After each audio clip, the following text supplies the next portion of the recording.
Hey les langues de VIP, alors comme vous le savez, aujourd'hui je suis avec Kevin pour le lancement des Marseillais en Thaïlande. Alors Kevin, première question, comment tu t'es retrouvé dans l'aventure des Marseillais? Écoute, bonne question. C'est pour ça que je la pose, finalement. Donc, en fait, ça fait plusieurs fois qu'en fait on me propose de faire un petit peu des émissions de télé. D'accord. Et c'est vrai que là, moi, clairement, voilà, je voulais pas que ça soit joué tout ça. J'ai eu les gens qui m'ont dit voilà, tu fais vraiment ce que tu veux, ce que tu fais.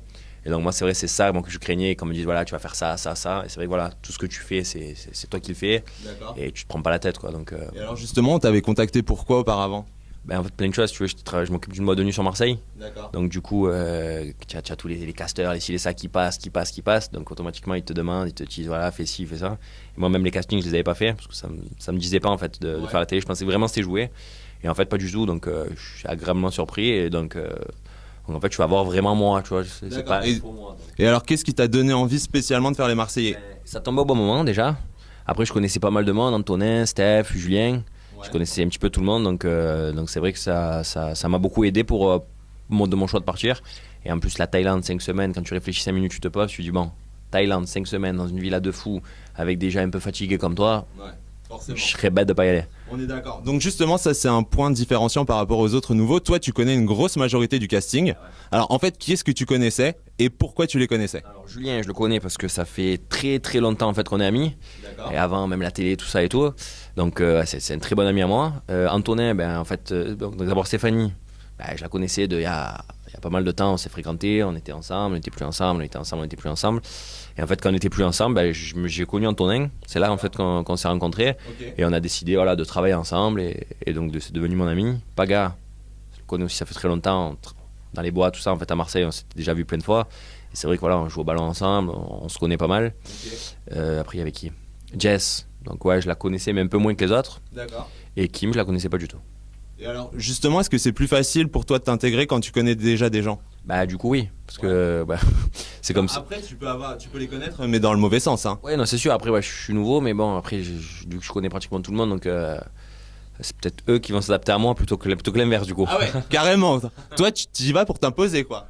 Ouais, voilà, après, moi, quoi qu'il arrive, je reste moi-même. J'aime bien tout gérer, donc automatiquement, c'est moi. Donc, si ça plaît pas, tant pis, hein, je te dis.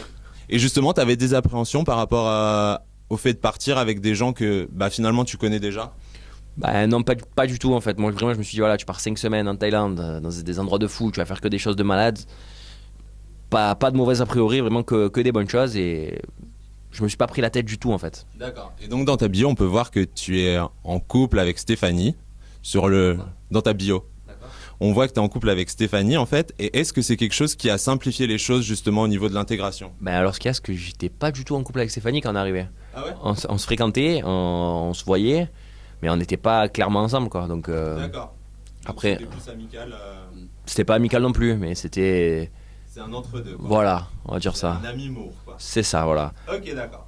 Et justement, alors, il y a quelque chose qui va interpeller le public, c'est que finalement, tu connais Stéphanie, tu connais Antonin, mais Antonin est pas au courant que voilà, tu as un coup de cœur pour Stéphanie. Alors, comment est-ce que tu as réussi à lui cacher ça? En fait, je lui ai jamais caché ça parce qu'en fait, je sortais avec Steph en fait avant de connaître Antonin. Ouais. Et en fait, c'est quand je me suis séparé d'elle en fait quand elle est en fait un petit peu il y a très longtemps. Donc en fait, Antonin il savait que j'étais avec Steph avant de le connaître. Il savait qu'on s'était revus. Donc moi à la base, il y avait pas de problème là-dessus, quoi. D'accord, ok.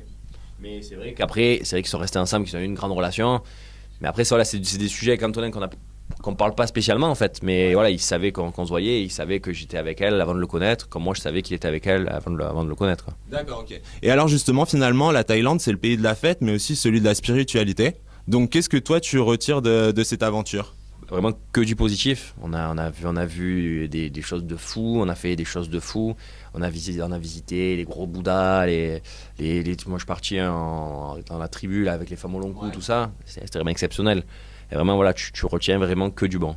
Est-ce que c'est des choses qui, finalement, des rencontres qui, je sais pas, qui ont changé ta vision des choses et qui t'ont touché finalement plus que juste l'émission, quoi? Clairement, vraiment, parce que tu vois une autre culture, c'est clairement autre chose. C'est les gens là-bas, ils sont tous gentils, tu te demandes pourquoi même. Des fois, vraiment, Ouais.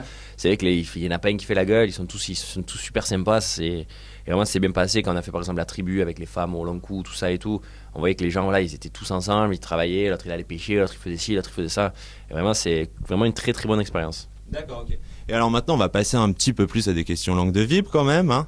En fait, on s'occupait de boîtes de nuit sur Marseille. D'accord. Et donc, on était directeur de boîtes de nuit sur Marseille. Et là, on s'était arrêté. On organisait pas mal de soirées un petit peu partout, des one-shots un peu partout.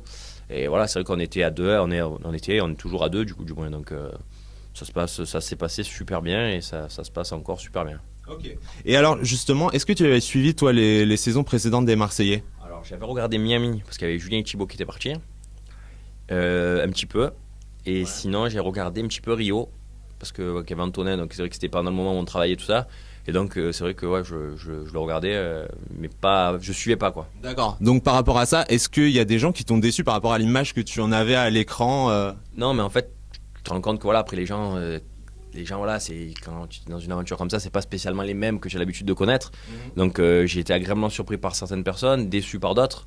Parce que quand tu es avec des personnes, en fait, tu es pas à Marseille, tu es pas en soirée, tu vis avec eux et tu vis dans un contexte, quand même, il y a des caméras, il y a tout ça. Donc, c'est vrai qu'il y a des gens qui changent un petit peu automatiquement. Je pense pas que c'est fait exprès. Mais... Voilà, c'est donc, ouais, j'ai été vraiment agréablement surpris de certaines personnes et déçu d'autres. Ah, un petit nom comme ça? De qui j'ai été surpris, par exemple? Ouais. Ben, par exemple, Kim, par exemple, je la connaissais pas. Moi, je me suis dit, elle va gueuler tout le temps, elle fait que gueuler, elle va me fatiguer. Et en fait, non, en fait, je me suis rendu compte que, bah ouais, elle gueule, ça c'est certain, elle fait que gueuler. Mais sinon, je me suis bien entendu avec elle et ça s'est super bien passé. Et à l'inverse, puisque tu connais des gens donc hors tournage, est-ce qu'il y en a qui t'ont déçu quand les caméras tournent et que tu les reconnais pas par rapport à la vie de Marseille? Ben, moi, par exemple, c'est vrai qu'Antonin, on se voit tout le temps et c'est vrai que là-bas et ici, c'était pas la même chose. Ouais. Après, pas déçu, mais c'était bizarre, quoi, en fait. On va dire, c'était pas la même chose. Ok. Et alors justement, on sait que tu as un petit coup de cœur pour Stéphanie. Est-ce que l'aventure est différente quand tu es en célibataire ou quand tu es en couple? Est-ce que ça peut te mettre des barrières ou des choses comme ça? Bah alors le problème en fait que j'ai, c'est que je me mets aucune barrière en fait. Et clairement, après moi Steph, je la respecte, c'est une fille adorable. Mais le truc c'est qu'en fait j'aime bien les femmes, j'aime bien m'amuser, donc je me mets pas trop de barrières, quoi, on va dire. D'accord. Et alors justement, la société que tu avais avec Antonin, est-ce que elle était encore ouverte, entre guillemets, au moment où vous êtes partis en tournage? D'accord. On avait arrêté un mois avant. Donc en fait, ça s'arrêtait en fait un mois avant. On aurait pu continuer. On a préféré arrêter avant parce qu'on s'est dit on va partir tous les deux et que ça servait pas à grand chose et que c'était un peu en fin de cycle parce que ça faisait pas mal de temps qu'on le faisait. Mais sinon, de toute façon, oui, on va refaire quelque chose. Mais est-ce que tu n'avais pas peur justement de mettre en péril, entre guillemets, ton business par rapport à l'émission, parce que ça donne quand même à réfléchir, quoi? Pas du tout, parce qu'en fait, voilà, il y a la télé, il y a les soirées. Après, moi, je fais un peu touche à tout, donc non, ça m'a pas. Ça tombait au bon moment, en fait, clairement. D'accord, ok. Clairement, ça tombait au bon moment. Et alors, justement, maintenant que le tournage est fini, pour clôturer l'interview, qu'est-ce que c'est tes projets? Mais mes projets, en fait, moi, j'ai envie de continuer à faire de l'orga de soirée, tout ça, un petit peu sur Marseille. Et donc, pourquoi pas, donc, si ça peut m'ouvrir à faire un petit peu dans toute la France.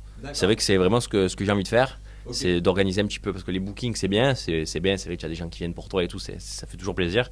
Mais c'est vrai que organiser des soirées un petit peu partout dans la France, c'est vrai que ça m'excite en fait. D'accord, donc toi c'est le niveau au-dessus en fait au final. Ouais, voilà. C'est plus que le booking, c'est vendre le concept qui va avec. Voilà. Je pense que voilà, je le fais à Marseille, ça se passe super bien. Chaque fois qu'on fait quelque chose, ça marche du feu de Dieu, donc pourquoi pas faire profiter toute la France. D'accord, ok. Bon bah en tout cas moi toutes les dates des soirées de Kevin vous pouvez les retrouver sur Au Cœur des Tendances, donc ne loupez pas ça. Toute l'actu de Kevin sera aussi sur Au Cœur des Tendances. Donc voilà, hein. J'ai envie de dire on sera bien. Donc une petite phrase pour clôturer en fait les Marseillais en Thaïlande, qu'est-ce que ça va être? Donne-nous envie de regarder l'émission sur W9. De moi ou de tout le monde? Ah bah de toi et de tout le monde. Alors pour moi, ça va être les problèmes, et de tout le monde, je pense que ça va être une aventure de fou quoi qu'il arrive. Si vraiment, je pense que après je regarde un petit peu comme ça par intermittence les émissions, tout ça, mais vraiment je pense que là c'est le niveau il est, je crois que le niveau il est pas mal là. Ok, d'accord.